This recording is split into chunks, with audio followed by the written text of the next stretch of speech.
If you are a fear mongerer, if you are a rage baiter, this message is for you. You are not the helpful community member that you think that you are. By continuing to place information that creates anxiety and discourse and fear amongst the collective, you are not helping to create solutions. You are not helping to bring about some sort of change. Like I get it. Like I feel like we do need to know what's happening in the world, but for you to like really dig in there and like only ever talk about the negative stuff that's happening and the trajectory of how bad things are always going to go and how things are getting collectively worse and worse, like you are not being the helpful, informative, compassionate person that you think that you are. You're actually creating so much more chaos than you ever could believe, because you are only accessing these like lower frequency parts of our mind that keep us in lower frequency reactions and activities. So if we want to see the collective change, if we want to see us work in our highest capacity, we use our higher frequencies. We go into this sense of imagination, of compassion, of oneness, not more separation. If we continue to talk in ways that creates greater discord and hate between us and amongst us, we keep us suppressed and oppressed as a collective. If you would like to be helpful in seeing that the world around you shift and change, you can't continually speak in that frequency.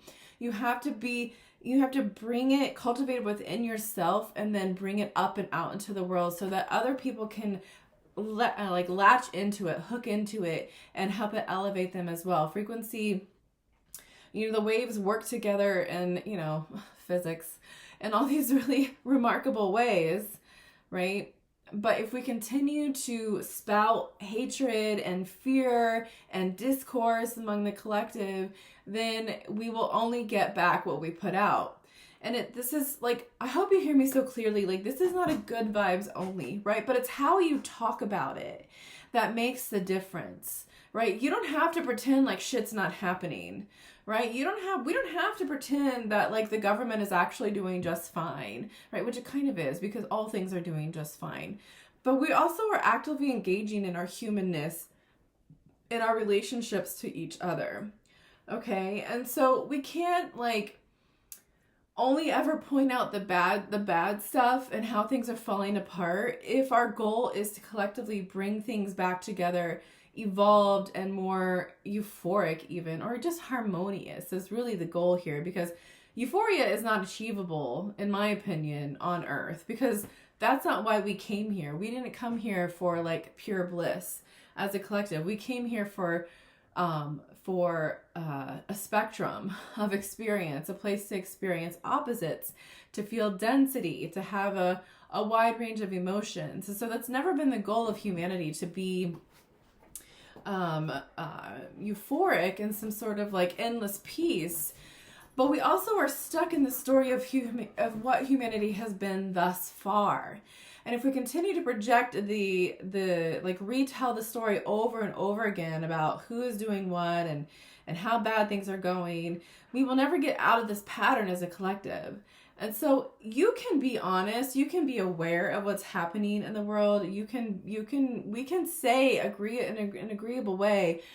It's difficult right now. Things are really hard, right? But we can also pull back into this understanding and awareness that like it's pliable, it's moldable. It always has been.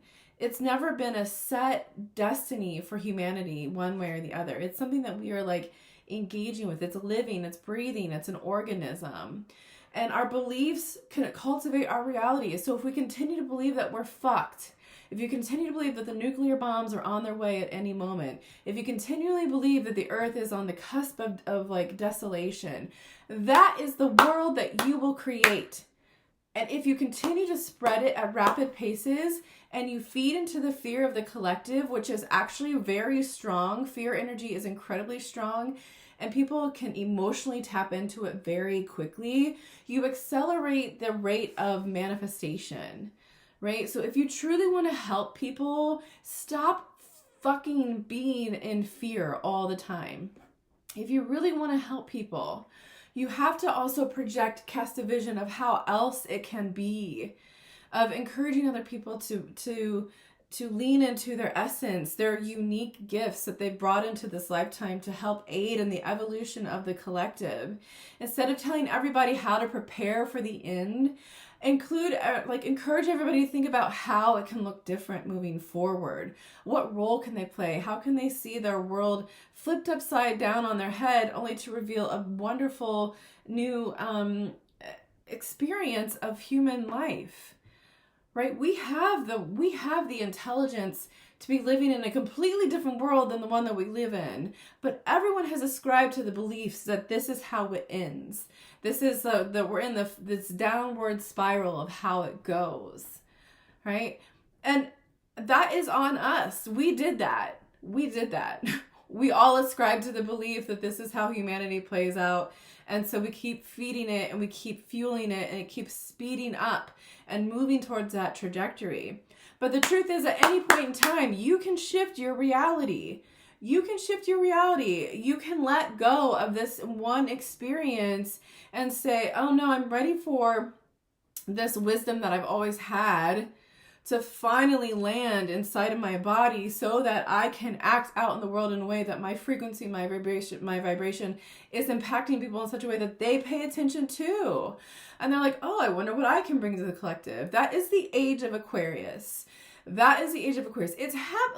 going to happen whether you participate in it boldly or not, because eventually the way that the cosmos is holding the planet, the energy will no longer support this patriarchal story that we've been living in for so long, and the energy will just dissolve everything around it.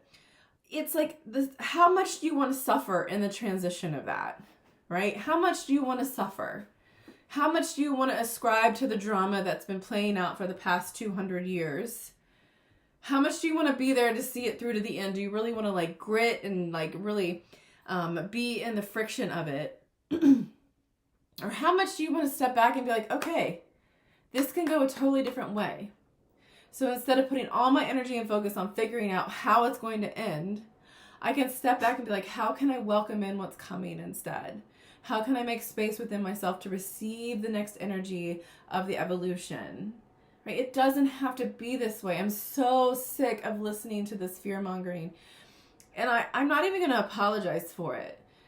Even the people who are like, it's science. Science is great, but science is its own religion anymore. People are so ascribed to it as the truth that if you question it, you are a bad person and you should be shunned and outcast. It's just like religion, right? So anyway, this is more of a rant today. If you've stayed with me this long, thank you so much for listening. I hope that you will take it upon yourself to ask how you can welcome in what's coming instead of grasping to the end of what's already dying. And just know that either way, it's transitioning with or without you. You get to choose how much you want to suffer along the way.